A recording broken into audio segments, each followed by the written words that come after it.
سلامونه دوستانو، ستړي مشئ.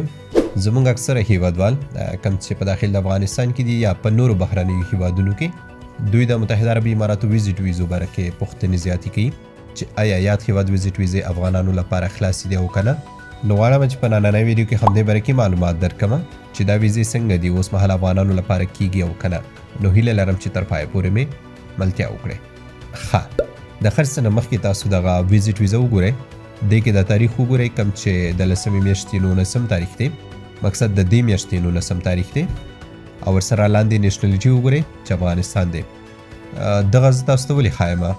د دې ویزې ښودنې مطلب تاسو ته دا دی چې که کوم څوک تاسو ته داسې یو ویزه وښایي چې ګورئ دا ویزه اوس شوې ده، د دې تاریخ وګورئ او د دې نیشنلټي وګورئ چې افغانانو لپاره شوې ده، نو دا خبره بالکل غلطه ده.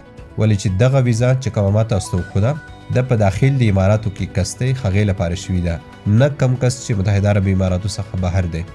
کم افغانان چې اوس مهال متحده عربي اماراتو نه بهر دي، که هغه په داخل د افغانستان کې دي یا په بهرنیو هیوادونو کې خو د افغانستان پاسپورټونه لري، دوی لپاره فلحال متحده عربي اماراتو ویزیټ ویزې نه کیږي. که څه هم دوی د یادو ویزو خلاصولو اعلان ډیر پخوا کړی دی، خو موږ چې کله هم د افغانانو ویزې جمع کوو، هغه افغانان چې افغاني پاسپورټونه لري نو هغه په سیستم کې ریجیکټ شي یا واپس شي.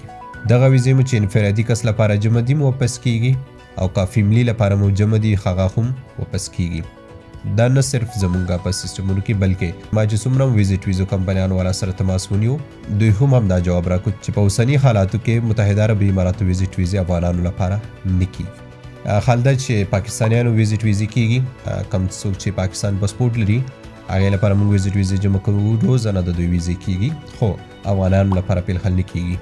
په داخل د اماراتو کې کم افغانان چې دي د دوی ویزه کینسل شوې ده یا ویزیټ ویزه کې وخت ختم شوی دی، نو هغوی لپاره هم ویزیټ ویزې کیږي، خو هغوی ته مخکې ابوظبي شارجې ویزیټ ویزې کې دي، هغه اوس نه کیږي، صرف دوبۍ کیږي، کوم چې هغې قیمت د ابوظبي شارجې څخه ګران دی، خو بیا مجبوري ده چې ابوظبي والا نه کیږي، دوبۍ والا به حتما دوی ګران اخلي.